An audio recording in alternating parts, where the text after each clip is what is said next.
Hello and welcome to a thrilling journey through time and dirt. In this video, we're diving deep into the world of archaeology to uncover some of the most incredible finds that have left even the experts in awe. From ancient artifacts that redefine our understanding of history to mysterious objects that have sparked decades of debate, we've got it all. Grab your virtual trowels and brushes because we're about to dig up stories that connect us to civilizations long gone. Imagine being so cherished that, even in death, you're surrounded by opulence. That was the life, or rather the afterlife, of Tamiu, the beloved cat of Crown Prince Thutmose of ancient Egypt. This feline was so adored that she received her own limestone sarcophagus, intricately decorated with scenes and hieroglyphs. The sarcophagus shows Tamiu sitting before an offering table laden with treats fit for the afterlife, including bread, beer, and even the foreleg of an ox. Behind her stands the cat goddess Bastet, fully wrapped and majestic. The back of the sarcophagus features a lotus flower, symbolizing resurrection and rebirth. Tamiu was mummified after her death, a practice usually reserved for humans and sacred animals. The sides of the sarcophagus are adorned with scenes of the goddess Isis and other deities, emphasizing the spiritual significance of this pet. This extraordinary find tells us more than just the story of a pampered pet. It offers a glimpse into the cultural and religious practices of ancient Egypt. Cats weren't just household pets, they were magical creatures believed to bring good luck. It's a tale of love, spirituality, and the timeless bond between humans and their pets. Finding a treasure that's been hidden for centuries must be a thrilling feeling, and it's a feeling that recently happened to Havard Borvik, a metal detectorist in Norway. While exploring with his friend Einar Arve Legard on Engeluya Island, he stumbled upon what he initially thought was a gutter hook. But no, it was something far more exciting. 3 silver Viking Age bracelets. As required by law, Borvik reported his find, and archaeologists soon swarmed the site. Their excavations revealed even more silver bracelets buried in the soil, all indicating the presence of an ancient silver treasure.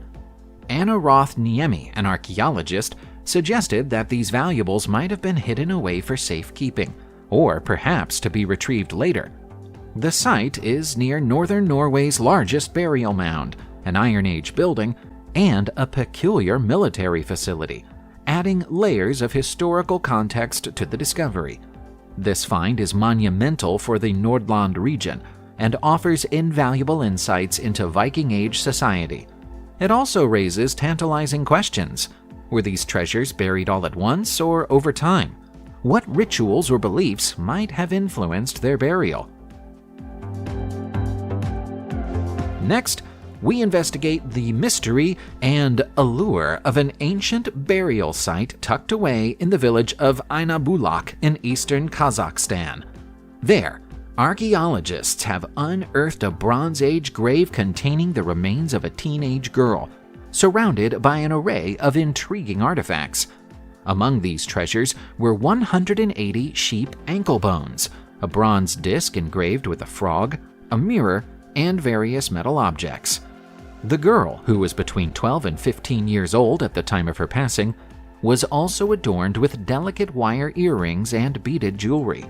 The sheer number of animal bones in the burial has fascinated researchers. While animal remnants in graves aren't uncommon in the Eurasian plains, the volume found here is notably lavish. Some experts believe these bones may have religious significance, perhaps used in rituals, while others see them as tokens of prosperity and blessings. Interestingly, these sheep ankle bones have historical ties to traditional Kazakh games, suggesting a cultural practice that may date back to the Bronze Age. This discovery not only offers a glimpse into the life and beliefs of a Bronze Age community, but also raises compelling questions. It's a fascinating story that adds another layer to our understanding of ancient cultures and their intricate burial practices. Tucked away in a cupboard in a Gloucester County house in England, a letter penned by the 18th century writer Dr. Samuel Johnson has been discovered after centuries. He's the man known for compiling the first dictionary of the English language.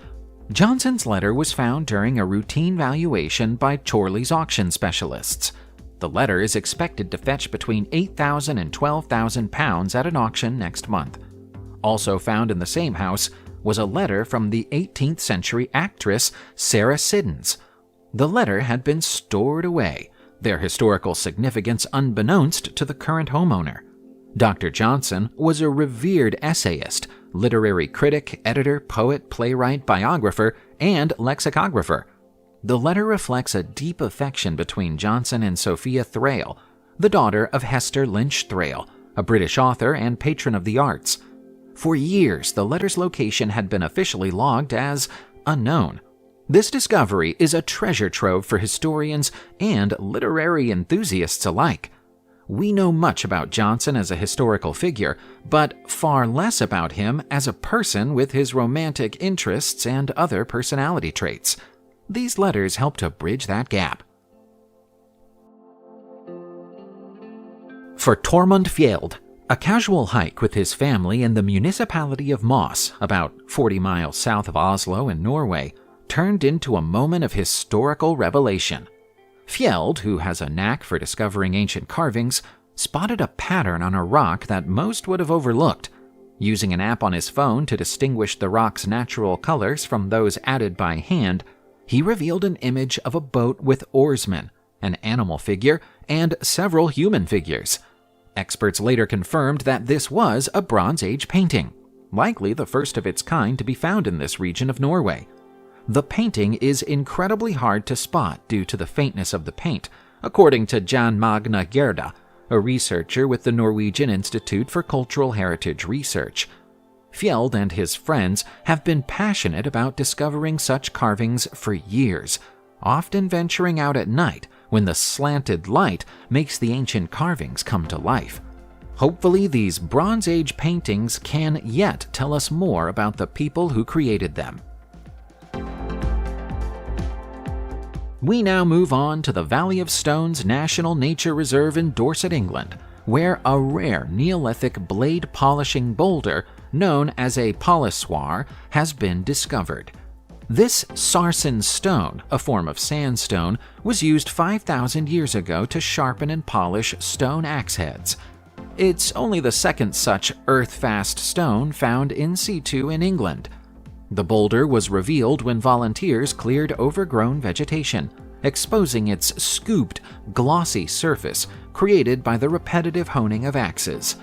Ann Teether and Jim Rylett, directors of Past Participate CIC, a nonprofit focused on local heritage, were nearby when the discovery was made. The area around the stone has been excavated to look for any remaining archaeological material. This finding has prompted Historic England to further study the landscape to understand its prehistoric occupation better. The polissoir was near an ancient route, suggesting it was a place people passed through rather than settled. This discovery is a window into the Neolithic era, revealing the tools and techniques that shaped the dawn of civilization. Not every stone would be suitable for the task, so it's likely that when such a resource was found, it would become a prized territorial possession. Nestled behind the Temple of Seti I in Abydos, Egypt, lies the enigmatic Osirion, a megalithic structure whose original purpose remains a subject of debate. This ancient marvel is constructed with massive stone blocks and features a stone-paved island at its center. Surrounding the island is a water basin, at least 34 feet deep, which some believe was used as a well. The Osirion is unlike any other architectural feat in Egypt, save for the Valley Temple in Giza. Discovered by archaeologists Flinders Petrie and Margaret Murray in the early 20th century, the Osirion is situated 55 feet below ground level. While its architectural style and mythological context have led to disagreements about its age, Inscriptions of Seti I suggest it was built during his reign from 1294 to 1279 BCE. The site has also been the focus of various studies and explorations, including attempts to drain the surrounding canal to inspect its foundations. This awe-inspiring structure not only captivates the imagination, but also offers a window into the religious and architectural practices of ancient Egypt. It's a place where history, mystery, and architecture converge, providing a rich tapestry for scholars and enthusiasts alike to explore. There's something a little unusual about this collection of standing stones in St. Leonard, Switzerland. The stones, known as menhirs, are arranged in a straight line. This is highly irregular for stone monuments of the Neolithic era. When people made stone monuments back then, and by then we mean about 4,500 years ago, they almost always arranged the stones in circular formations or in rows. These menhirs are standing in a straight line, almost as if they're queuing for something. The straight line of standing stones was discovered in August 2021, but archaeologists unfortunately won't get long to study them in their original location.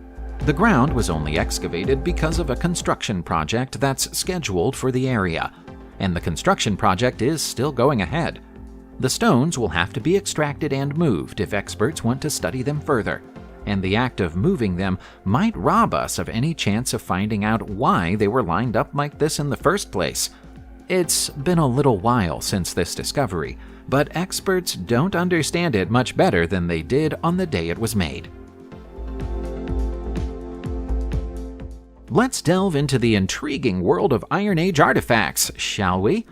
Housed in the British Museum is a copper alloy spoon, one of a pair, that dates back to somewhere between 200 BCE and AD 50. This spoon, found in Crosby Ravensworth in Cumbria, England, is not your average utensil. It has an almond-shaped bowl and a flange handle at the broad end. Intriguingly, a narrow groove runs around the edge of the spoon, which appears to have been chased or engraved with a series of separate stabbed marks. The spoon measures about 8 inches in length and weighs approximately 3 ounces. It's believed that this spoon wasn't used for everyday eating or serving. Rather, it was likely used for special rituals or ceremonies. One spoon in the pair features a small hole on the right side, while the other is decorated with a cross, dividing the bowl into 4 quarters. These spoons were discovered near a water spring in boggy ground, adding another layer of mystery to their original purpose. This artifact offers a fascinating glimpse into the cultural and religious practices of Iron Age Britain. It's a testament to the intricate craftsmanship and the spiritual significance that everyday objects could hold in ancient societies. Next up, let's journey to the land of the rising sun to explore the enigmatic world of Haniwa.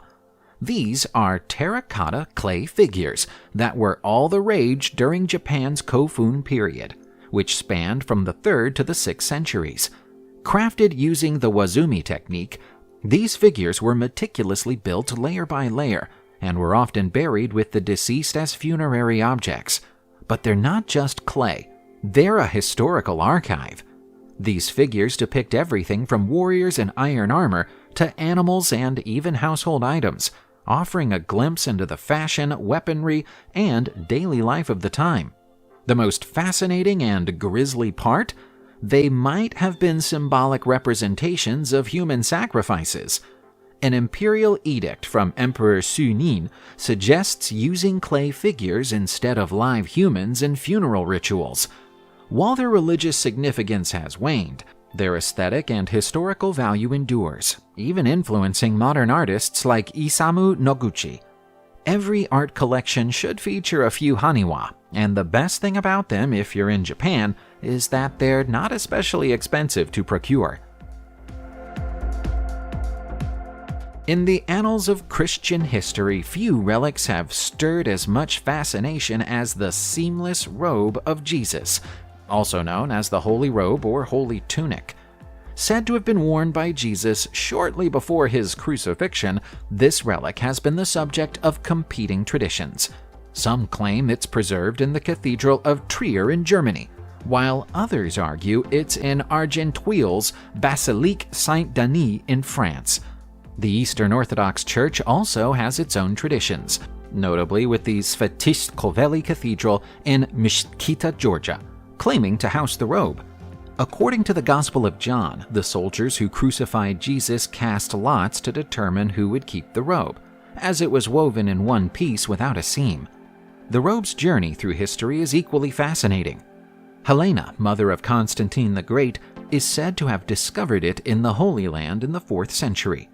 In Trier, the robe has been displayed at irregular intervals, drawing pilgrims from around the world. This relic serves as a profound symbol of faith and a subject of historical and theological inquiry. It has inspired pilgrimages, religious festivals, and even schisms within the church. It's a relic that continues to captivate the faithful, scholars, and historians alike, offering a tangible link to the biblical past. Great archaeological discoveries have a happy habit of showing up during construction projects, and that was the case in Tomares, Spain, when a gargantuan collection of ancient Roman coins turned up during a routine pumping operation last year. The workers were attempting to fix leaking water pipes, but they uncovered a massive collection of bronze coins that weighed in at more than 1,300 pounds in the process. Ana Navarro, who runs the museum in nearby Seville, says that the enormous haul of 1,800-year-old coins is unique because they're in exceptional condition, suggesting that they were kept together and never entered general circulation.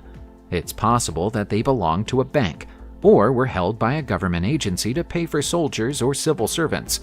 Even with all her experience, she finds it difficult to give a cash value for a coin collection of this size, other than to say it's worth several $1,000,000. Some of the coins appear to have been bathed in silver to add to their value, and were probably grouped together like this immediately after they were minted. How they subsequently came to be forgotten and then buried is unknown. In the depths of Lake Neuchâtel in Switzerland, archaeologists have made a remarkable discovery: a 2,500-year-old canoe, one of the largest and most complete of its kind found in the country. The canoe was spotted during an aerial survey of the lake in 2021 and has now been retrieved for further study. Crafted from an oak trunk, the canoe measures an impressive 42 feet in length and 3 feet in width. It's believed to have been used for fishing and transporting goods or people. Though time has taken its toll, the canoe is described as a very sickly old lady, with parts damaged likely by storms. It remains an archaeological marvel. The canoe dates back to between 750 and 520 BCE, a period when no villages existed along the lake's shores. This makes it one of the very few boats from this era in Switzerland that has been preserved almost in its entirety. The discovery adds to Lake Neuchâtel's rich history as a home to various ancient civilizations and a center for cultural exchange. It also offers invaluable insights into the prehistoric life of the region, showcasing the ingenuity and craftsmanship of the people who once navigated these waters. Nestled within the Roman walled city of Verulamium in St. Albans, Hertfordshire, England, stands a unique Roman theatre. Built around 140 CE, this theatre is unlike any other in Britain. While there are other Roman theatres, the one at Verulamium is the only one with a stage rather than being an amphitheater. It also deviates from the typical Roman theater design by being built on a site that's only slightly sloping, rather than significantly canted. The theater had its heyday in the years before the 4th century, after which it fell into disuse and even served as a rubbish dump. It was excavated in the 19th century and again in the 1930s by Kathleen Kenyon. Today, the theater is on land belonging to the Earl of Verulam and is regularly opened to the public. It even hosts theatrical performances, breathing life back into this ancient structure.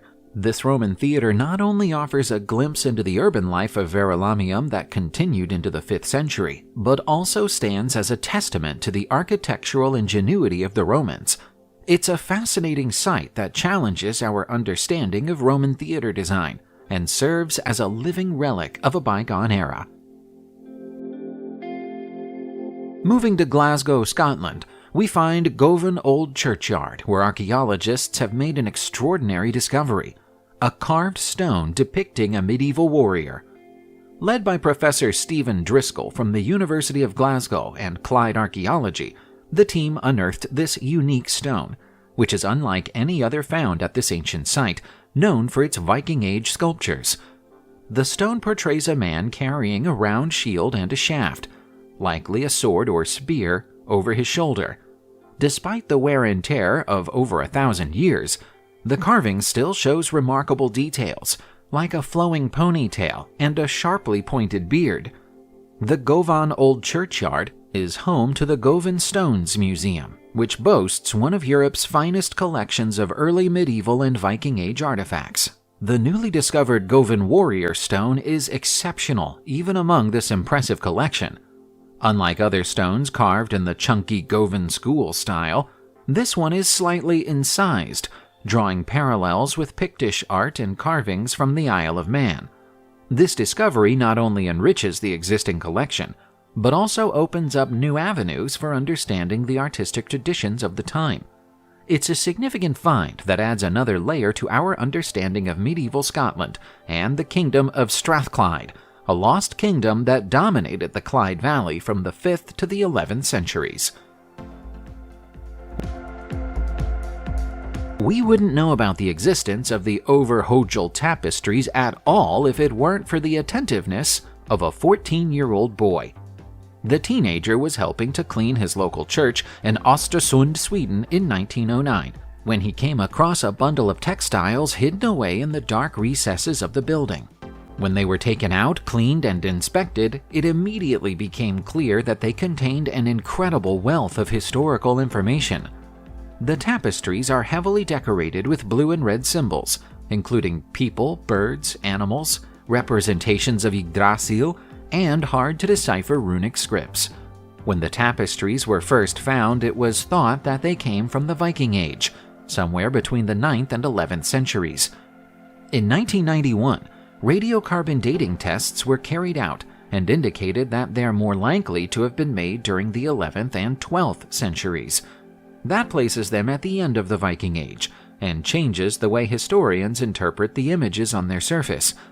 They were once thought to represent the coming of Christianity to the region, but it's now thought that they're a prediction of Ragnarok, the Norse mythology that surrounds the end of the world. The Vikings may have known the end was coming for them, and this is how they recorded the moment. Tucked away on the Isle of Angsley in Wales, Dyn Ligwy is a haunting yet well-preserved set of stone-built huts that date back to the Roman-British period. The site is currently enveloped in a wooded grove, giving it an ethereal atmosphere. However, when it was inhabited, the trees would not have been there, offering the residents a clear view of the bay. The site spans about half an acre and includes the foundations of various buildings, including roundhouses and rectangular barns. The people who lived in Dyn Ligwy were local Britons who adopted much of their lifestyle from the invading Romans. Excavations in the early 20th century revealed coins and other artifacts from the 3rd and 4th centuries, although there's evidence that the huts were in use even before that time. The site also features smelting hearths and iron slag, suggesting it was used for metalworking. Dyn Ligwy isn't just a window into the Roman-British period. It's also within walking distance of other historical sites that showcase the Neolithic and medieval periods of Angsley. This makes it a must-visit for anyone interested in the rich tapestry of Welsh history. Let's jump forward in time and shift our attention across Europe. It's May 12, 1897, and Dutch peat cutters are dredging peat from a bog near the village of Yde in the Netherlands. Suddenly, they stumble upon a body with fire-red hair and are so horrified they think they've seen the devil. They hide the body under peat stacks, only for the local mayor to discover it 9 days later.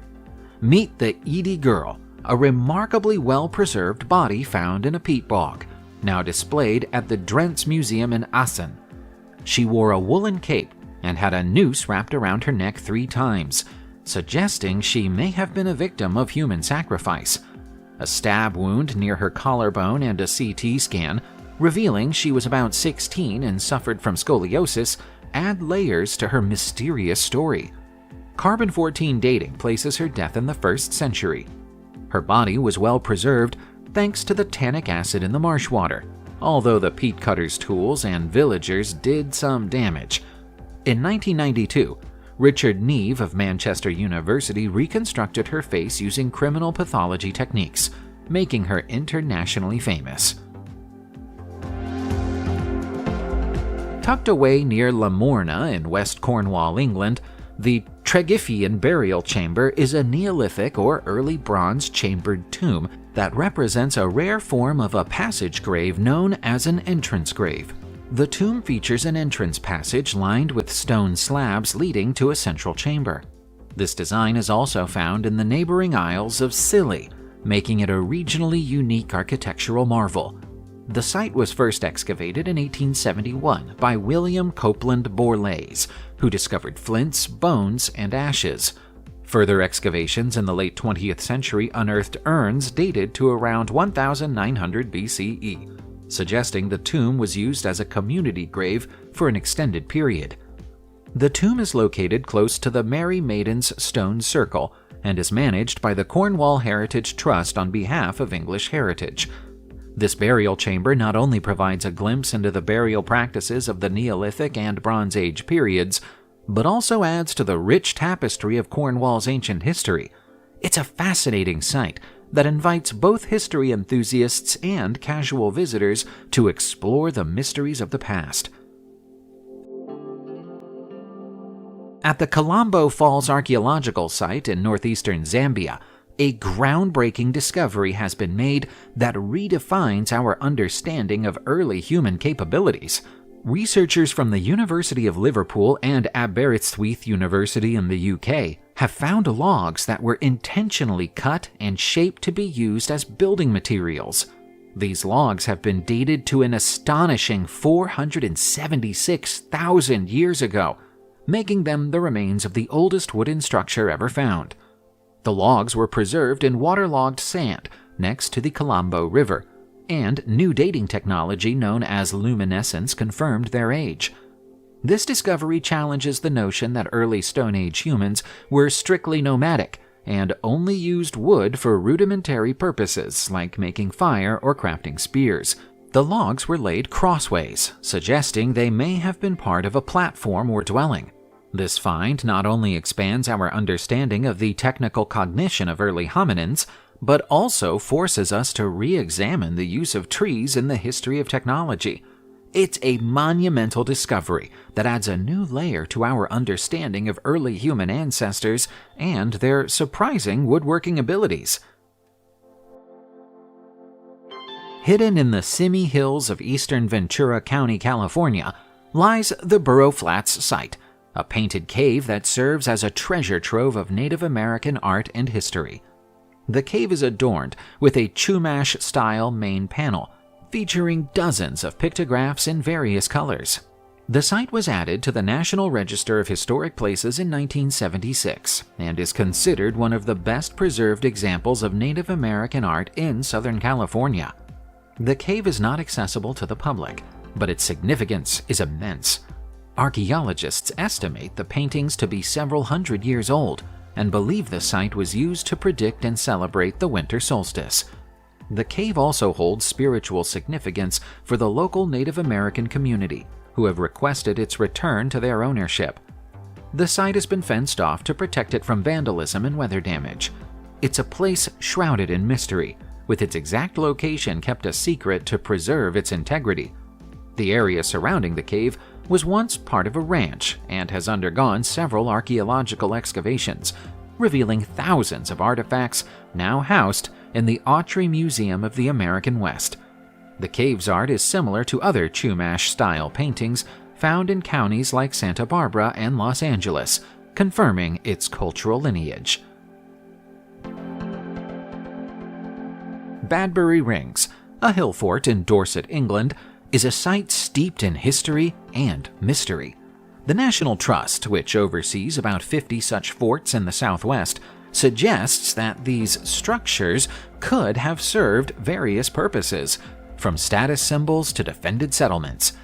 Badbury Rings, with its 3 concentric rings of banks and ditches, certainly seems to have had a defensive function. Evidence of this includes a 3,000-year-old bronze sword and axe found on the site. The hill fort's history extends to the Roman conquest, when the local Durogtrigs tribe likely fortified Badbury against Roman attacks. The future Emperor Vespasian led the Second Legion Augusta to conquer the area, establishing a supply depot at Hamworthy and a fortress near Wimborne Minster. Interestingly, Badbury Rings has a geological layer of ovoid pebbles, perfect for slingshot ammunition, but clay was also used. Finds of a javelin head and spearhead from a Roman artillery ballista suggest there may have been a battle here. Today, the hill fort is a peaceful place for sheep grazing and picnics, but its past tells a tale of conflict and resistance. If you were to visit Turkey's Phrygian Valley in Anatolia, you'll find deep cart tracks all over the landscape, running on for miles. There might not seem anything odd about that at first, but the problem here is that these can't possibly be real cart tracks. They're cut into the bedrock and must be millions of years old. Obviously, that predates the creation of carts. It also predates the existence of humans. What, then, made these marks? It has to have been something heavy. At their deepest, the grooves penetrate 3 feet into the ground. It's hard to write them off as a geological oddity because they're so evenly spaced, which suggests they were made artificially. Faced with such a baffling conundrum, it's no wonder that some people wonder whether they were left behind by alien visitors. The history of the area says that the first roads in Anatolia were made by the Hittites about 3,600 years ago, but these grooves are much older. Even if we go against the evidence and consider that they might have been made thousands of years ago rather than millions, how were they carved? And to what end? There are no answers here. High above the traditional village of Osmington in Dorset, England, an extraordinary sight captures the imagination and pays homage to a forgotten era. Behold the grandeur of the Osmington White Horse, a magnificent hill figure etched into the limestone of Osmington Hill in 1808.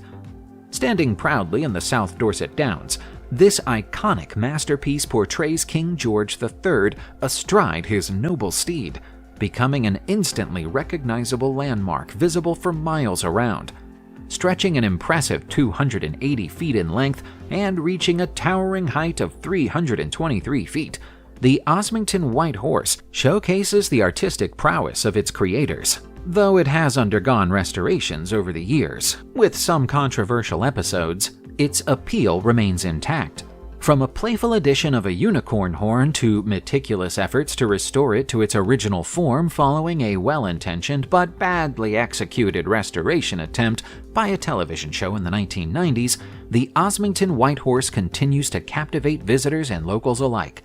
Designated as a scheduled monument, this historic treasure serves as a testament to the royal heritage and community spirit that exists in this part of England. It's said that this was the king's favorite area for horse riding. It's not hard to see why. The city of Taxila in Pakistan stands atop the ruins of an ancient city that had the same name.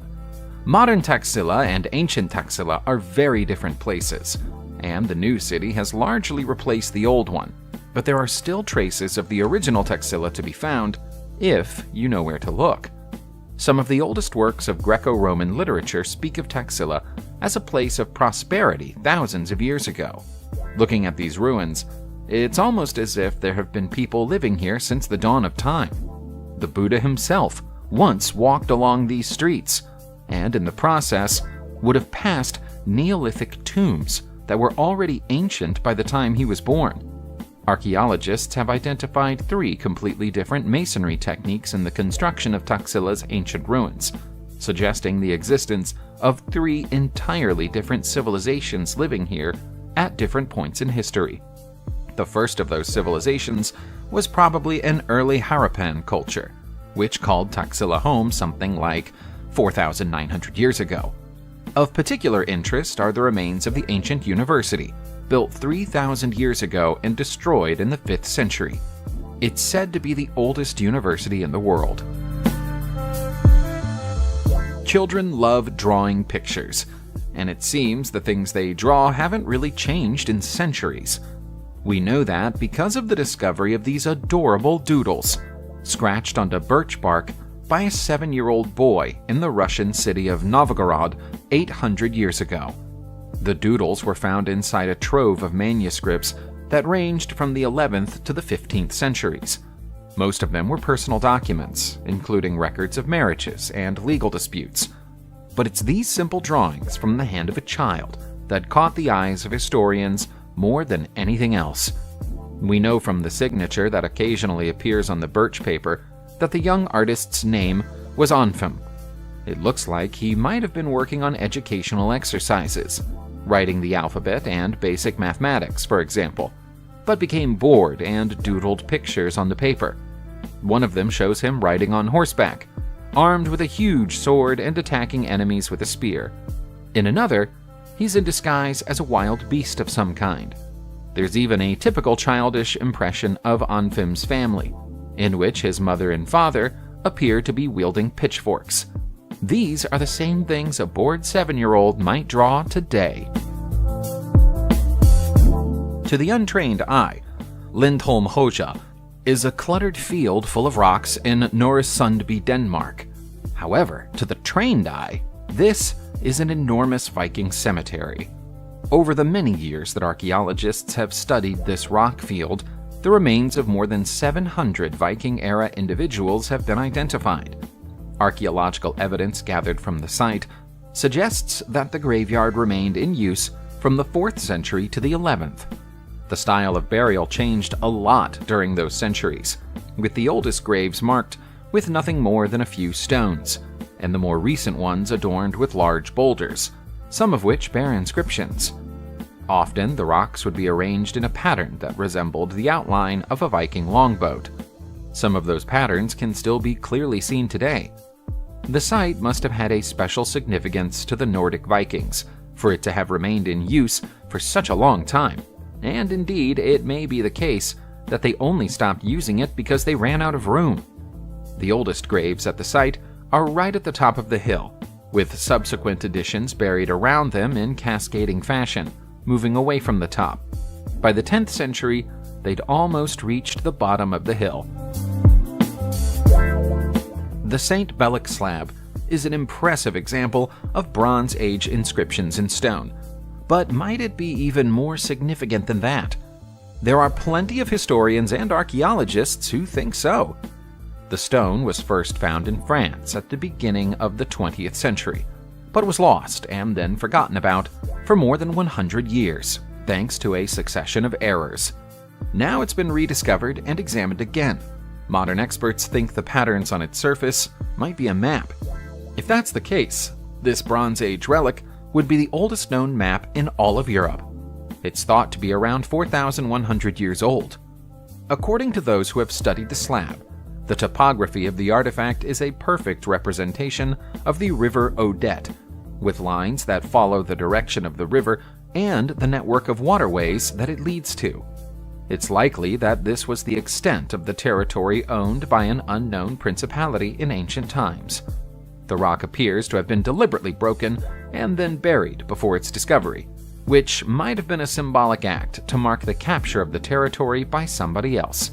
That seems like a lot to read into a few lines on an old piece of stone, but the historians involved are confident in their assessment. When the famous King of England, Henry VIII, divorced Catherine Aragon, his first wife, it was a pretty big deal. Divorce was prohibited under religious law at the time, so when Henry decided he wanted his freedom, it necessitated the separation of the Church of England from the Pope's authority. Henry and his advisors had to find a compelling argument to make that separation happen, and a lot of the basis of that argument came from a book by the 15th century theologist William of Ockham. That very same book, written in 1495, was surprisingly discovered in Lanhydrock Mansion in Cornwall, England in 2015. The notes made by the king's secretaries are even still visible in the margins around some of its most important passages. The book has been in the mansion's library for centuries, but its importance wasn't noticed until Professor James Carley undertook an itinerary of the library in the hope of finding something exactly like this. The sentiments expressed in the text would have been considered almost blasphemous at the time they were written, including several perspectives that openly questioned the authority of the Pope. As controversial as the book must have been, it turned out to be the perfect solution for the legendary king and his desire to do away with his wife. So little is known about the Cloud people of Peru that they were once thought to have been a myth. Legends say that they were a white-skinned indigenous people who lived in the area several centuries ago, but there was almost no evidence of their existence until 2008. That's when an entire ancient city was found deep within the Amazon rainforest, and experts believe it's connected to this elusive culture. The city is really more of a fortified citadel in an especially isolated mountainous area of the rainforest, and would have afforded its occupants an excellent view of the surrounding area while remaining hidden themselves. Within some of the ruined buildings, archaeologists found rock paintings and platforms that appear to have been used to grind food and medicines. The people who lived here may be the same people who were written of by the Spanish conquistadors, who described them as a race of white-skinned, blonde-haired people who fought at their side against the Incas before succumbing to the diseases that were brought to the continent by their new European friends. Quite how a race of people with such an appearance could possibly have lived in South America during that time is unknown, but one theory is that they were descended from earlier Viking immigrants. While we're in South America, let's take a look at Tonina in Mexico. Mexican territory is covered in ancient Mayan ruins, some more famous than others. Tonina is among the least famous, which is a real shame because it's also among the most fascinating. In truth, it's been overlooked from the moment of its discovery. The ruins of Tonina were first discovered in the late 19th century, but it took until the 1970s for the professional archaeologists to turn up and start performing excavation work. That work uncovered the terraced Acropolis, along with two well-preserved Mesoamerican ball courts. Archaeologists believe there's still plenty here waiting to be discovered, and they'd like someone to provide them with funding so they can go looking for it. The stelae at the site of Tonina are exceptionally detailed, telling the story of the torture and eventual brutal murder of the city's enemies in vivid, graphic terms. The last Mayan long count date can also be found here, marking the end of the Classic era in the year 909. Nearby Palenque gets a lot more visitors, which is a fact that probably wouldn't sit well with Tonina's ancient occupants if they knew about it. It was they who attacked and sacked Palenque in the first place. The words treasure of Nagis and Miklos are difficult to get your tongue around, and the treasure itself is difficult to get your head around. Such is the quality and value of this incredible treasure collection that it's said to be the most outstanding Middle Ages treasure trove ever discovered in Europe. Rather than being found by an archaeologist, the Nagis and Miklos treasure was found by accident inside an iron chest on land owned by a Serbian farmer named Niru Vuin in 1799. Niru lived in the town of Nagis and Miklos, and so from there, the treasure got its name. There are 23 gold artifacts in the collection, all of which were made between the very late 8th and very early 9th centuries. Some of the pieces bear inscriptions written in an unusual blend of runiform and ancient Greek script, none of which have ever been successfully translated. The best guess of historians is that the treasures were created by the Avars. that doesn't really get us very far in terms of understanding their origin. Avars is the name given to a loosely assembled group of nomadic tribes, and we know almost nothing about their culture, language, or customs.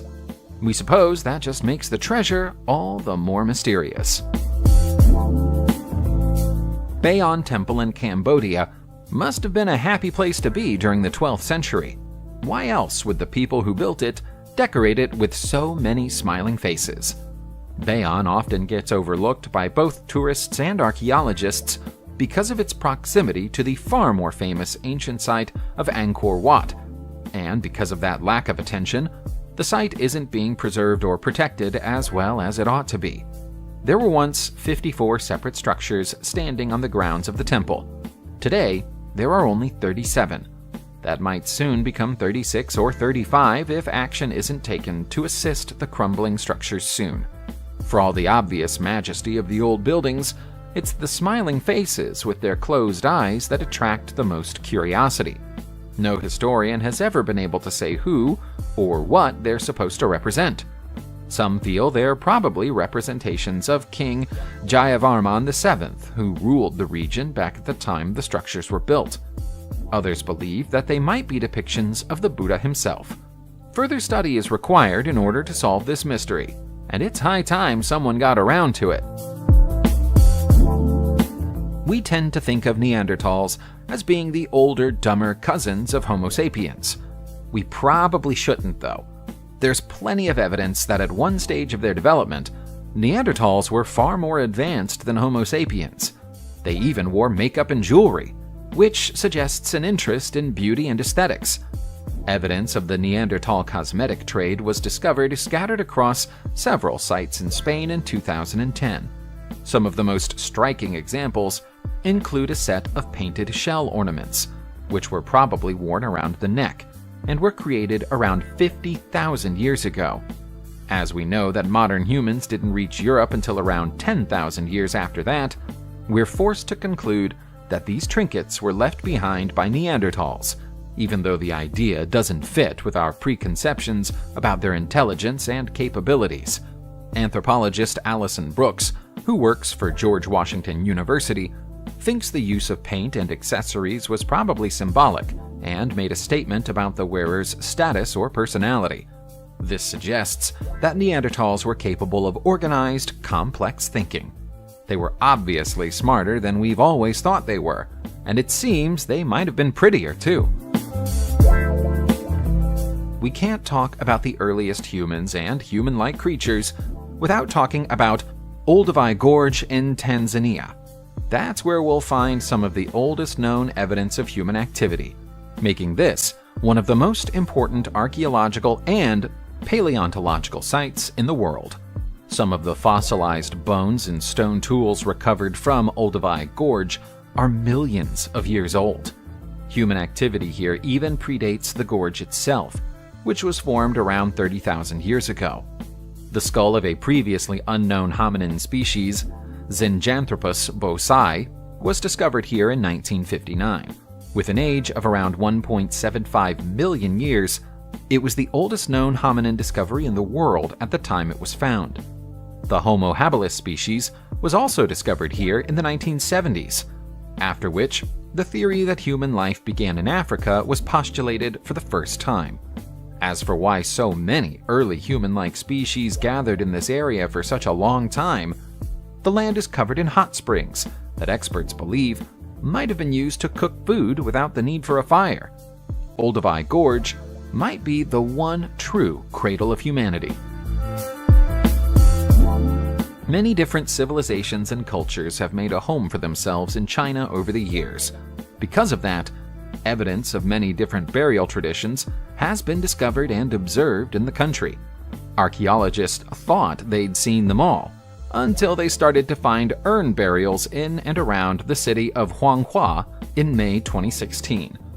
More than 100 such burials have been found since then, all of which contain the remains of people who were laid to rest during the Warring States era. The oldest of the burials is around 2,200 years old, with the most recent dating back to the 5th century. Strangely, most of the mini-tombs contain burial urns for children. If it weren't for the presence of a handful of adult burials, historians might assume that this style of burial was reserved specifically for infants. The fortress of Fudicheng used to stand here 2,000 years ago, but it would have been maintained by adults.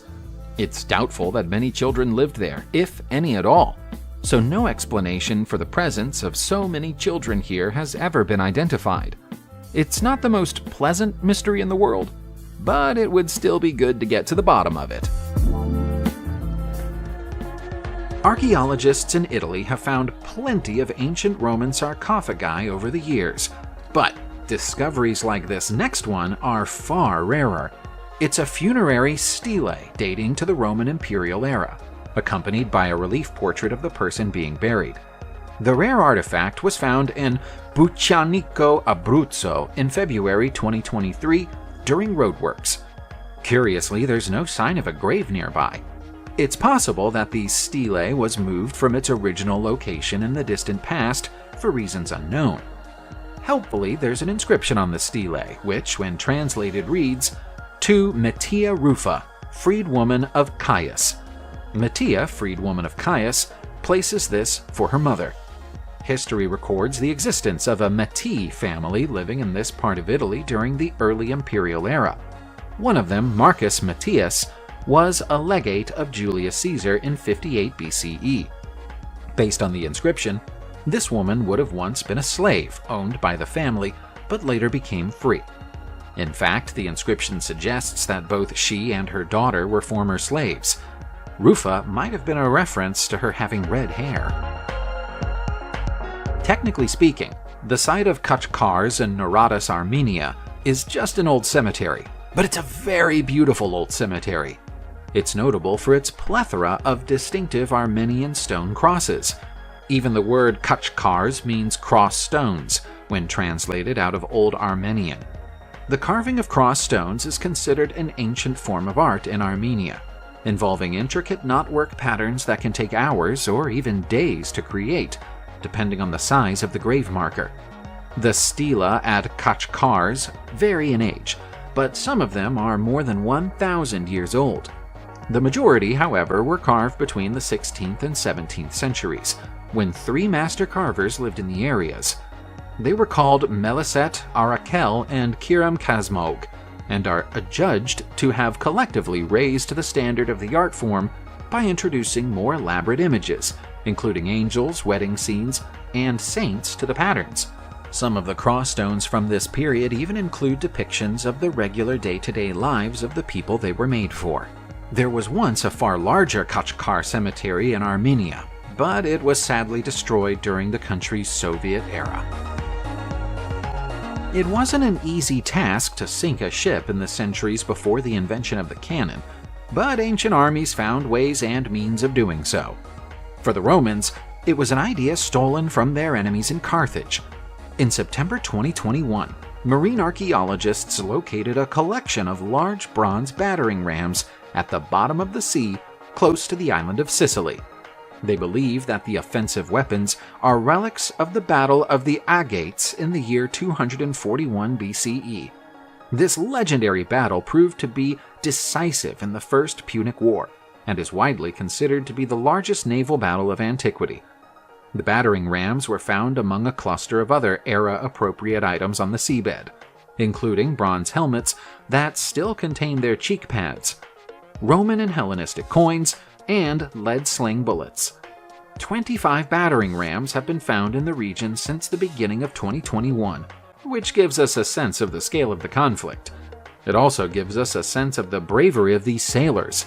Sailing your ship directly toward an enemy vessel to hit it with a battering ram must have been as terrifying as it was dangerous, but it was the only way to get the job done. The British East Asia India Company soldier James Lewis led a double life in the 19th century. He was also known as Charles Mason, and in his guise as Mason, he was a noted archaeologist. Arguably the greatest of all of his discoveries was the Bimaran casket, which he found during his stay in Afghanistan in the 1830s. It's often described as a reliquary, but there's no evidence it ever contained human remains. However, it did contain some very controversial coins. Both the casket and the coins date back to the 1st century BCE, and the latter are stamped with the name of Indo-Scythian king Aziz II. The controversy here is that several historians don't believe Aziz II ever existed, and that the person thought to be Aziz II is actually Aziz I, returning for a second reign as king. Just as controversial is the depiction of a Buddha on the casket's decorative inscriptions, which are said to be the oldest known depictions of the Buddha in any form, and show him in an atypical dress and pose. Archaeologists are confident they have the age of the artifact right, but the combination of coins from a non-existent king and an unfamiliar Buddha makes many historians view the Weimaran casket with suspicion. Barnard Castle became famous in England during 2020 because of an absurd statement made by a government official about why he was caught breaking lockdown conditions. By rights, it should be more famous for being the place where you'll find a one-of-a-kind automaton known as the Silver Swan, which is inside the castle's Bows Museum. Silver Swan is a perfectly accurate description of the artifact's appearance, but it doesn't really do it justice. The museum's founder, John Bows, purchased the automaton from a jeweler in Paris in 1872. It's life-sized, driven by clockwork, contains a music box, and sits on a bed of glass rods and beads designed to look like a sparkling stream. When its mechanism is wound, the music plays and the glass rods in the stream rotate, thus giving the illusion of movement. At the same time, the swan preens itself and turns its head from side to side before bending down to catch fish swimming in the stream. It's thought that the swan was built by James Cox and John Joseph Merlin in 1773 and spent time in London before being sold to the Parisian dealer. Originally, it had a waterfall behind it, but it was stolen while the swan was being exhibited in the 19th century.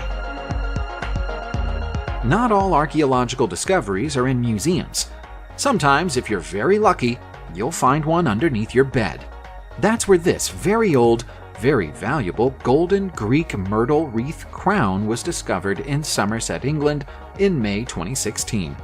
Its owner had no idea of its true value and kept it inside a dirty old cardboard box for years. The crown is approximately 2,300 years old and is worth more than $100,000. The owner wanted to remain anonymous but says that he inherited it from his grandfather several decades ago and never thought to have it professionally valued until his own grandchildren suggested it. Crowns like this weren't worn by rulers in ancient Greece, but were used in ceremonies and occasionally given out as prizes after athletic competitions. Apparently, the man's grandfather was a keen amateur historian who spent much of the 1940s and 1950s traveling across Europe, following in the footsteps of Alexander the Great. Despite its advanced age, it's still in excellent condition and doesn't appear to have suffered from being stuck in such an inauspicious container for so much of the past century. Finding an ancient sword in China is a notable event for an archaeologist, but it's not necessarily uncommon.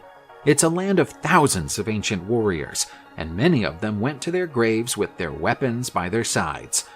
What makes this particular sword, which was discovered in a tomb in the Chinese city of Xinhuang in January 2017, such a special find, is the fact that it was recovered in such good condition that it still gleams in the light. That's despite the fact that the blade is over 2,300 years old. It owes part of its near-perfect state of preservation that it spent the entire time inside its scabbard in a cool, dry, undisturbed tomb. It's likely that it belonged to a warrior who lived and fought during the Warring States era, which lasted from 475 BCE to 221 BCE. The scabbard isn't in quite as good a condition, but the job of the scabbard is to protect the sword, and it's fulfilled that brief admirably. After a little delicate cleaning and preservation work, the blade has since been put on display at a museum in the city. Tattoos are more fashionable in most parts of the world now than they have been in decades, but we're not sure that would be the case if people still had to get their tattoos via the method that was used in North America 2,000 years ago. This spiky device, which is in storage at Washington State University, was probably a painful thing to have applied to your skin. It's made of pear cactus spines tied to a wooden handle and wrapped in yucca leaf, and it was used to tattoo the Pueblo people who once lived in what's now the southeast of Utah. What's curious is that no evidence of tattooing has been found on the skin or bones of any ancient Pueblo bodies located so far, and nor is there any mention of tattooing in the few written or drawn records we have of their culture. We do know the ancient people of North America had tattoos, though, because of other cactus-based tools found in places like New Mexico and Arizona. In those cases, though, the tools were made over 1,000 years after this one. We wonder if people were getting tattoos of stars, roses, skulls, and Chinese symbols even back then. The name of our next artifact is misleading. It's called the Dresden Codex, but it's not German in origin. It is, in fact, a relic of pre-Columbian Mexico, and was most likely created in or around Chichen Itza during the 11th century. It's a pretty thing to look at, but a more detailed study of it might give you cause for concern.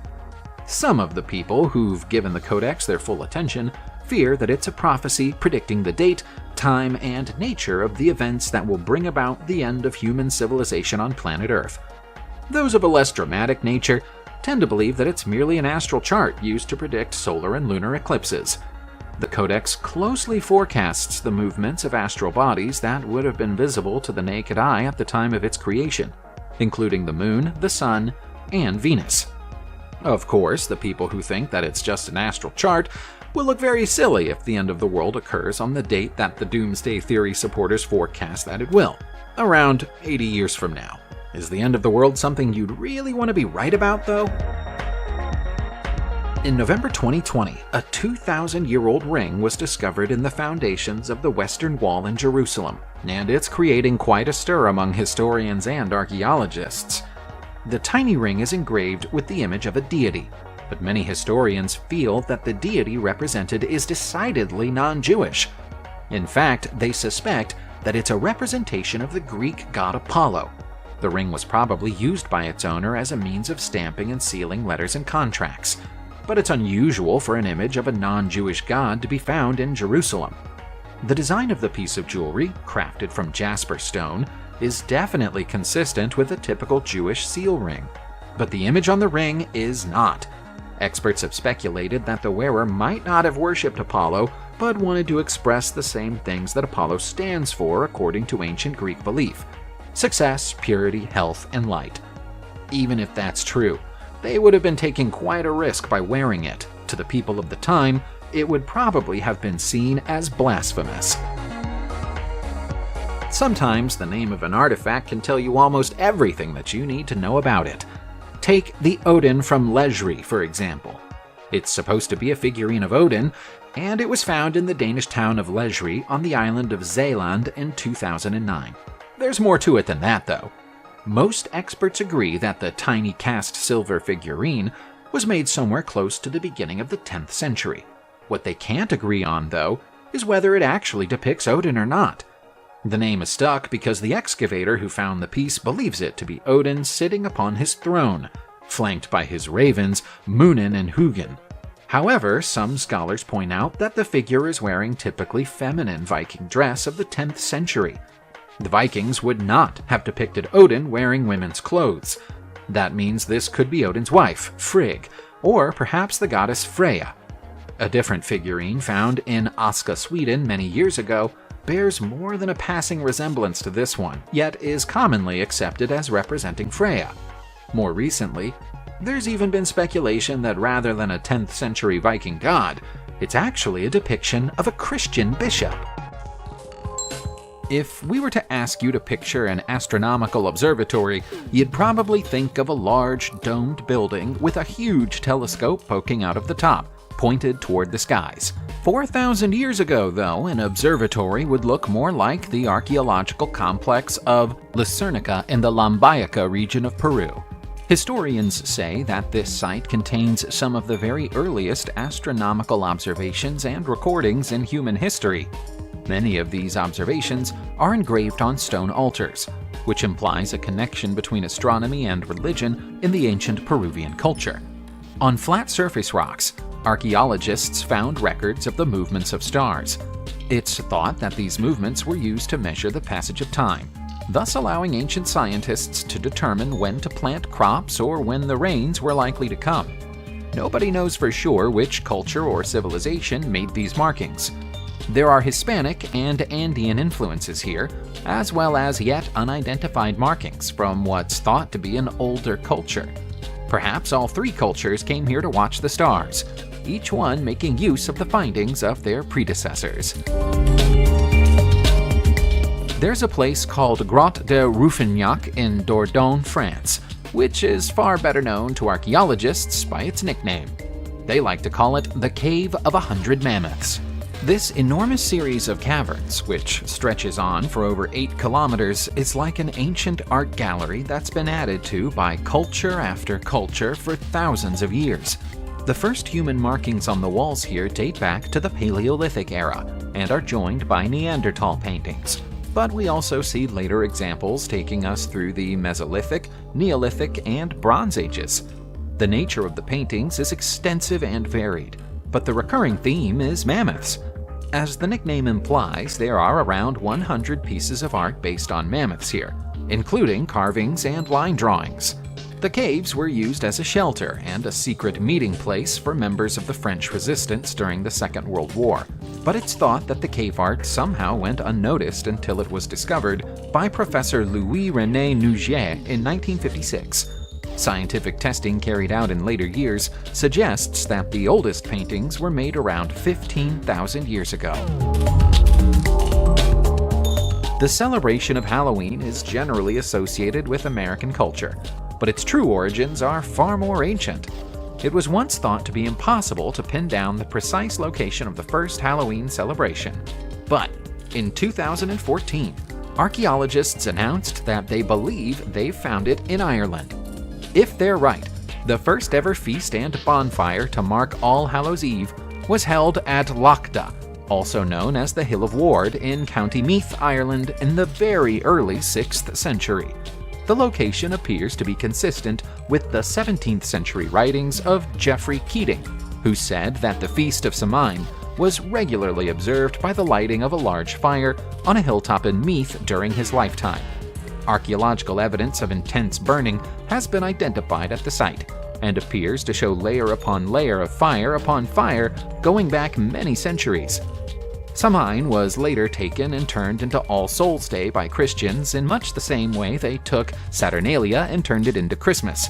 It's possible that there were older Halloween celebrations in Ireland than the ones that happened at Lochda, but this is the way the evidence is pointing. The origins of our species are still largely a mystery to us, and every time we think we're getting close to putting the picture together, we find another piece of the jigsaw that doesn't seem to fit. In August 2021, scientists and archaeologists announced the discovery of a previously unknown group of human beings in Liang Paning Cave in Sulawesi.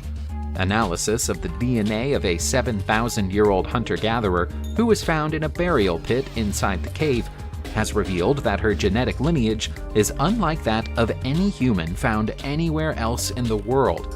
It's known that ancient humans used and lived in the caves of many Indonesian islands as long ago as 50,000 years. So for a previously undetected human group to have been here as comparatively recently as 7,000 years ago is a big shock.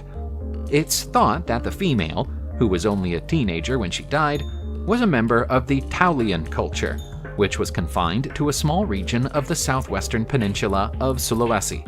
The Taulians are known for their unique stone tools, including Maros points, but we know almost nothing else about them. There may be a tiny clue here, though. As well as the unknown lineage, her genome also contains traces of the Denisovans, another barely known human group from Siberia. Could the Denisovans have made it down this far? Özkanak underground city in Turkey is a spectacular place, but it's unknown even to many of the people who live in Turkey. It's clear that the people who built it wanted it to remain a secret too. That's why they built hot oil traps above almost every entrance. Nobody knows how old it is. The hot oil traps were probably created during the medieval era. but there are signs that the stone halls are far older. Nobody in the modern age knew it existed at all until around 1972, when it was found accidentally by a farmer trying to resolve an annoying water drainage issue on his land. The architecture of the city is stunning. It consists of 10 subterranean levels, with a crude pipe-based communication system existing on each one, so messages could be passed from one level to the next. There's also a ventilation and water system. The ventilation and communication systems mark Özkanak out as different to the other notable Turkish underground cities of Kaymakli and Derinkuyu. While the most common belief of archaeologists is that the city was built by the people of Byzantine Cappadocia, there's a lack of direct archaeological evidence to prove it. There's no shortage of Copper Age burials along the banks of Lake Onega in the Russian Republic of Karelia. But there's something special about the one that was found by archaeologists from the Petrozavodsk State University in August 2021. The research team believes that this burial is that of a very high-status individual, and they're basing that conclusion on the discovery of rare amber jewelry inside the grave. The burial is a narrow oval pit with a red ochre lining. Red ochre repeatedly appears in ancient European burials, but experts have never known why. The jewelry is of a kind that's only ever been seen before in burials in the eastern Baltic region, and includes pendants and buttons along with various flint items of unclear purpose. The amber buttons were once part of a leather cover that was wrapped around the remains of the grave's occupant, with the other items carefully placed around them in 2 tiers. Whoever this person was, they were buried around 5,400 years ago. The current working theory is that they were a very rich trader who'd come to the area from the eastern Baltic states, but that theory may change as the grave continues to be studied.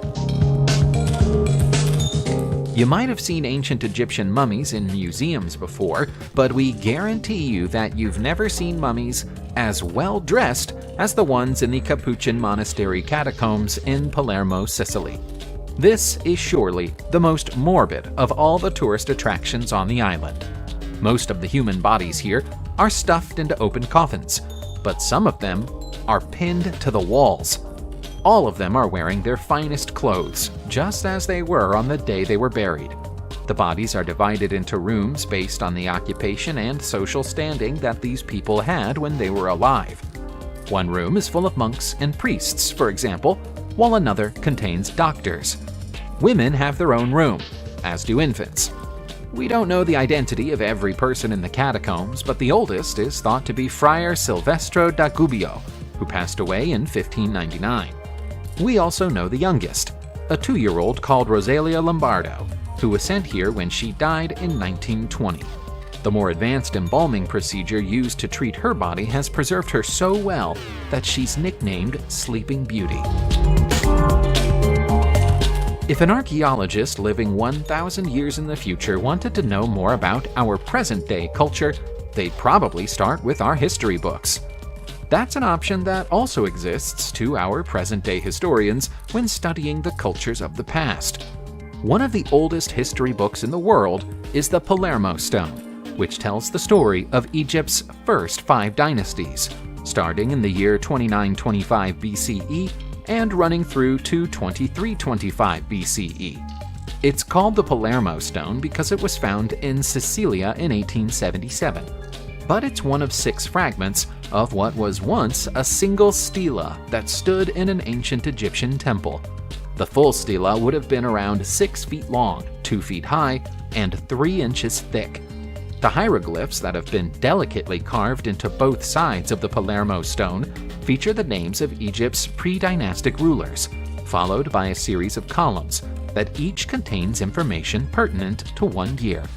Only the most important events of each year were committed to the stone, such as Sneferu ordering a military raid on Nubia during the 4th dynasty, and his armies returning with 7,000 slaves and 200,000 cattle. Annoyingly for archaeologists, the artifact's history prior to 1877 is unknown. Speaking of Nubia, here's the rock-cut tomb of Pinut in Aniba, Lower Nubia. He was the viceroy of Kush during the reign of Ramses VI of Egypt. That means the tomb must have been built around 3,140 years ago. The town of Haniwa no longer exists after being flooded by Lake Nasser during times of antiquity, but it was once an important regional seat of power. It might even be the case that the floods helped to preserve the tomb. It wasn't found until the second raising of the Aswan Dam in the early 20th century. The level of respect afforded to Penut is reflected in the design of the tomb, which includes an offering chapel. At the rear of the tomb is a niche full of reliefs, telling the story of his life. Inscriptions within this niche identify Penut as the deputy of Wawat and Miam, as well as the viceroy of Kush. Miam is an old name for Haniwa. Further inscriptions tell us that members of Penut's family held the offices of treasurer of the two lands of Miam and scribe of the White House and mayor of Miam, but their names and tombs are yet to be found. The site of the Fonte Sacra su Tempiesu is all that remains of an ancient water cult in the Italian town of Orun.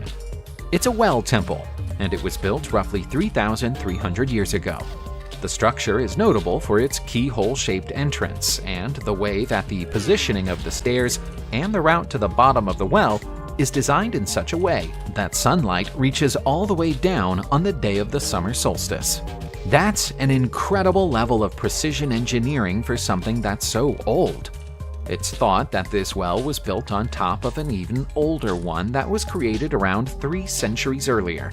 At some point during the Iron Age, a landslide buried the well and covered it for hundreds of years.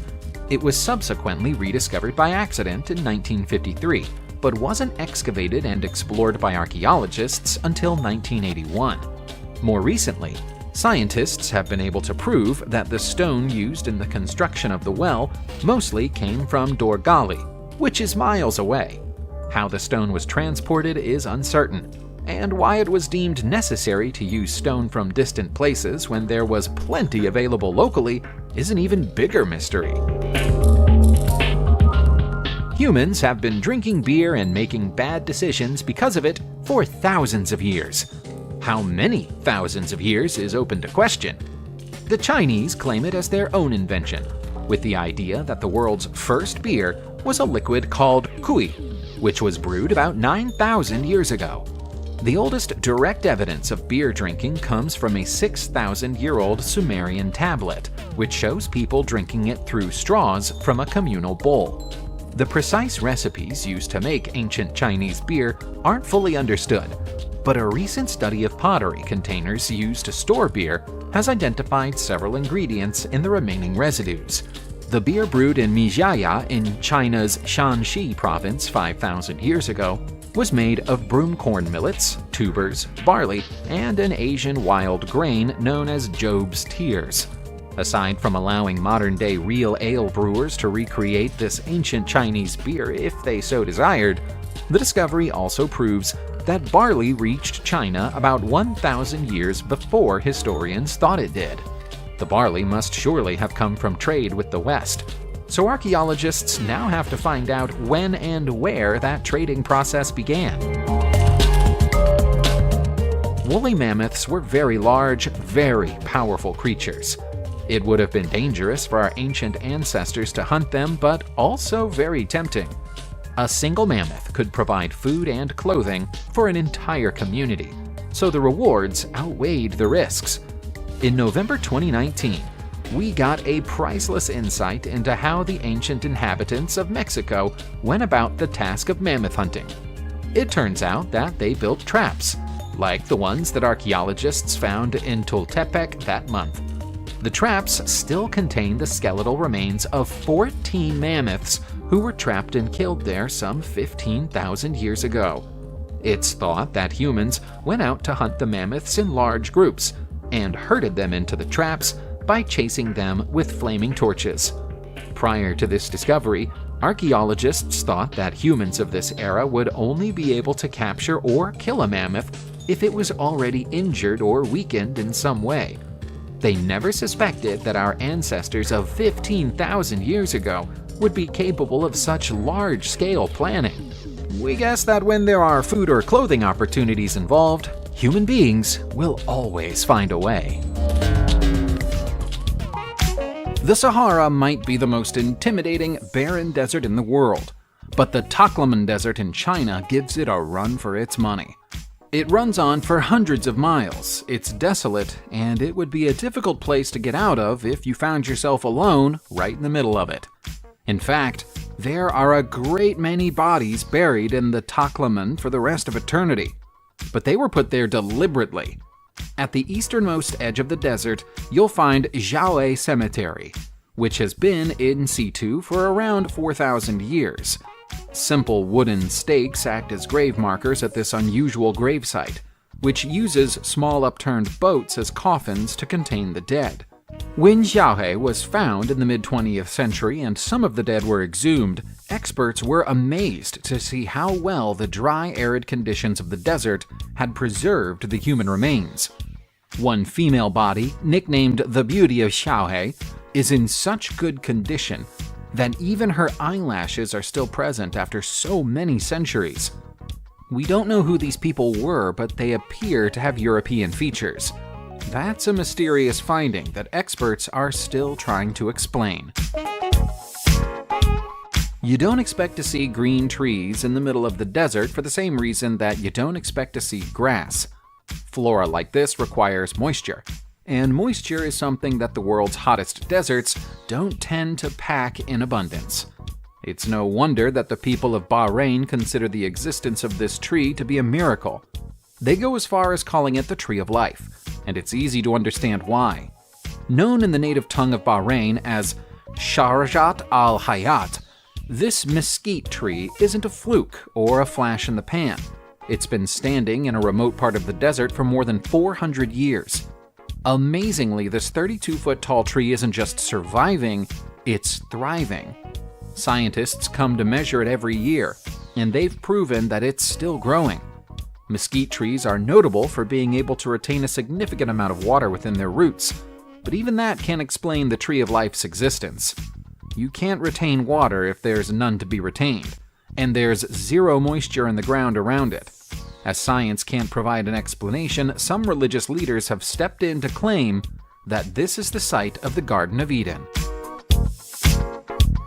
The ancient lines that have been carved into the ground of Nazca in Peru might be the most famous in South America. But they're not the only example of the phenomenon.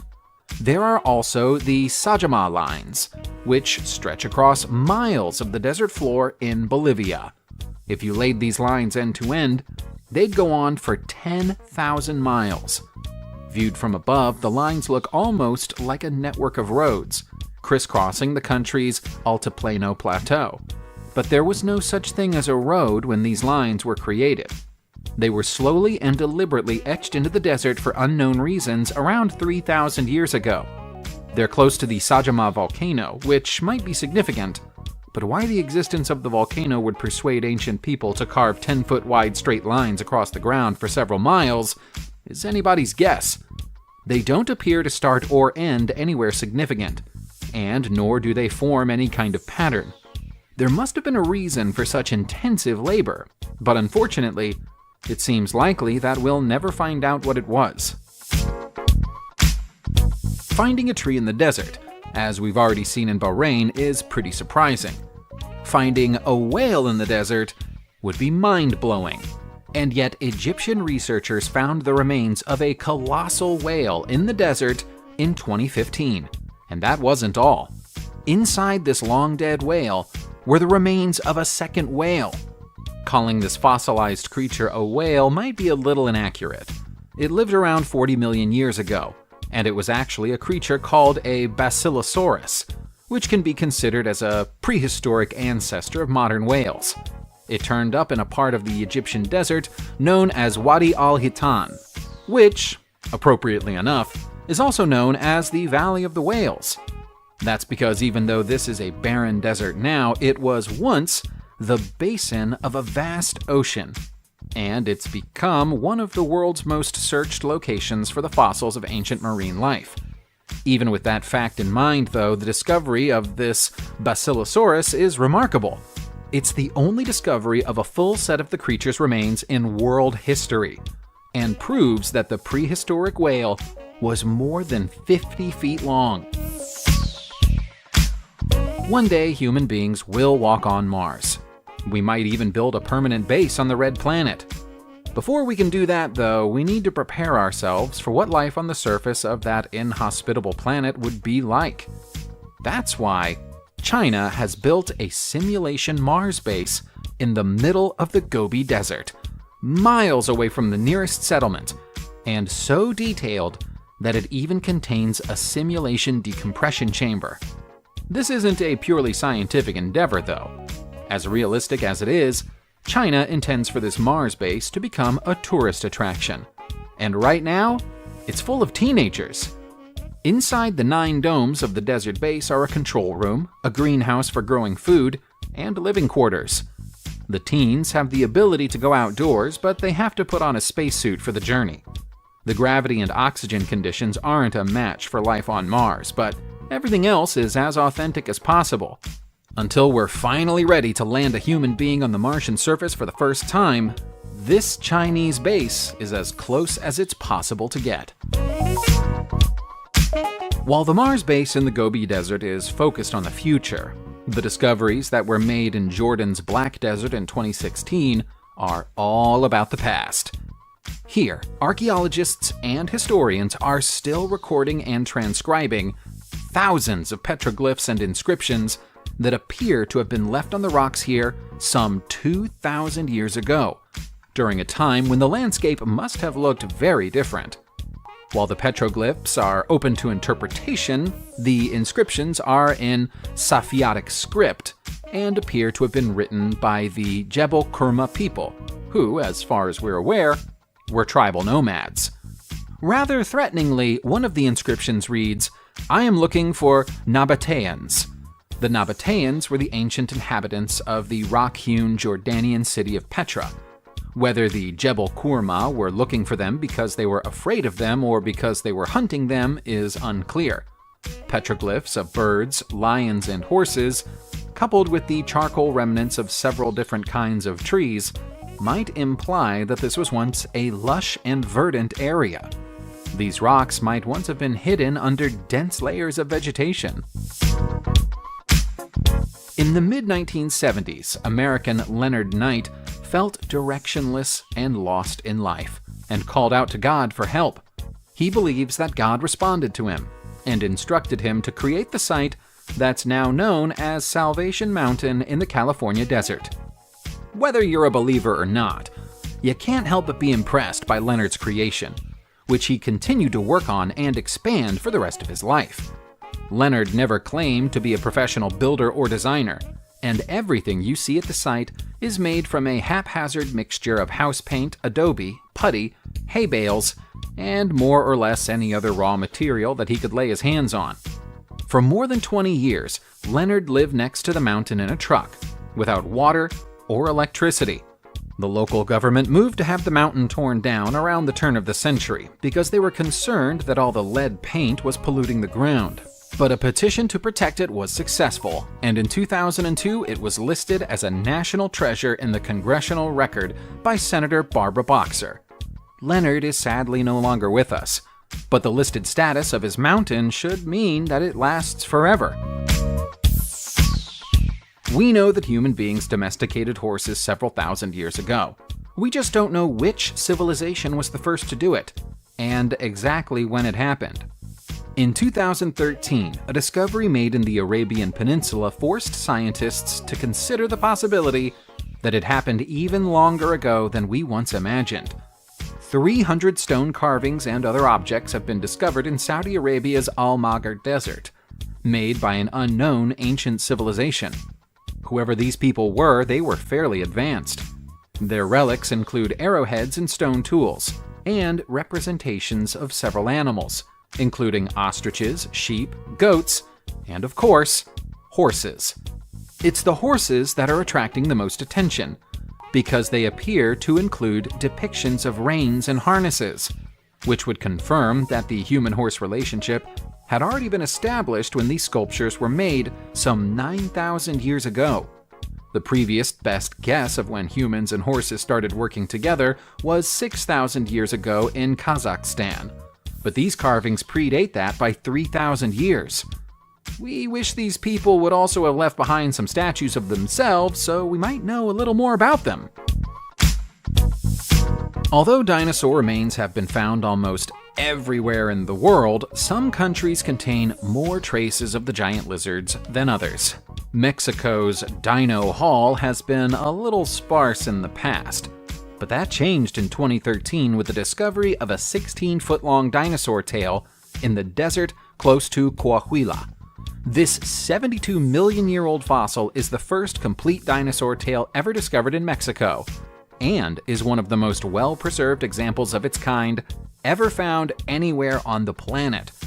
The 50 vertebrae that make up the tail probably represent around half of the creature's total length, and have been identified as belonging to a hadrosaur.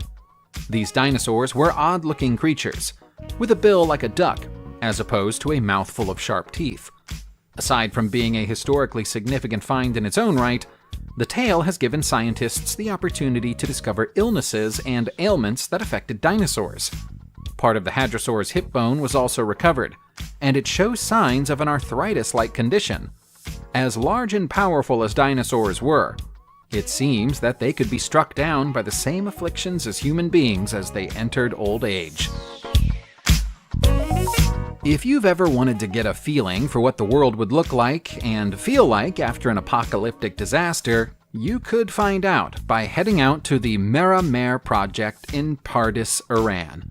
This enormous skyscraper city was supposed to be one of the crowning achievements of the reign of President Mahmoud Ahmadinejad. Instead, it's a lifeless concrete wasteland, abandoned in a state of semi-completion and seemingly now left to face the harsh conditions of the desert on its own. Officially speaking, this desert site, which is some 30 miles away from Iran's capital city, is still under construction. In reality, it's looked like this since 2014 and doesn't appear likely to change anytime soon.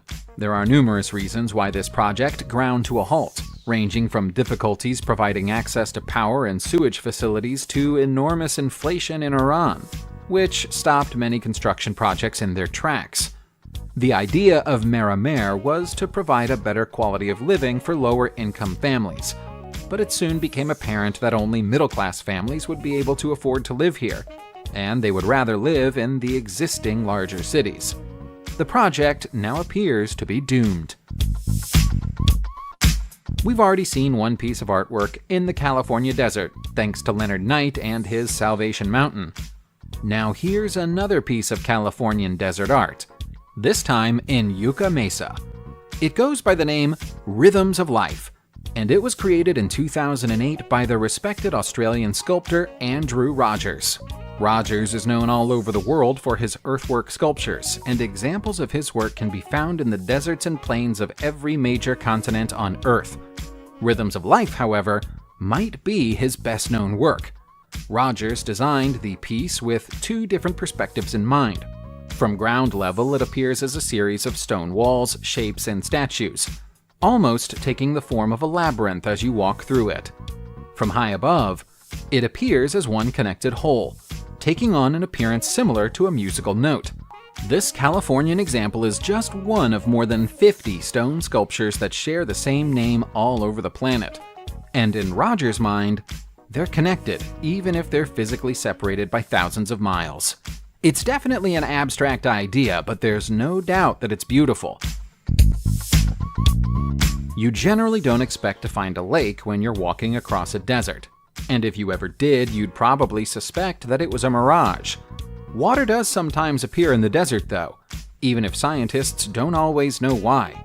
Nobody has any idea why there are lakes among the world's tallest sand dunes in the Badain Jaran Desert of Alxa, China, but there are now more than 100 of them, and new lakes are still appearing. It's believed that the source of the lakes is a store of groundwater below the sand, but that wouldn't explain the fact that over half of them are salt lakes. You wouldn't normally expect to see high levels of salinity in a groundwater lake, but then you wouldn't normally expect to see lakes in the desert. Another possible theory is that the lakes are generated by snow melting in the mountains of Mongolia. But if that were the reason for the formation of the lakes, it ought to be possible to track this process as it happens. The reality is that we don't know why these lakes exist. We just accept their existence as an anomaly and an amazing desert find.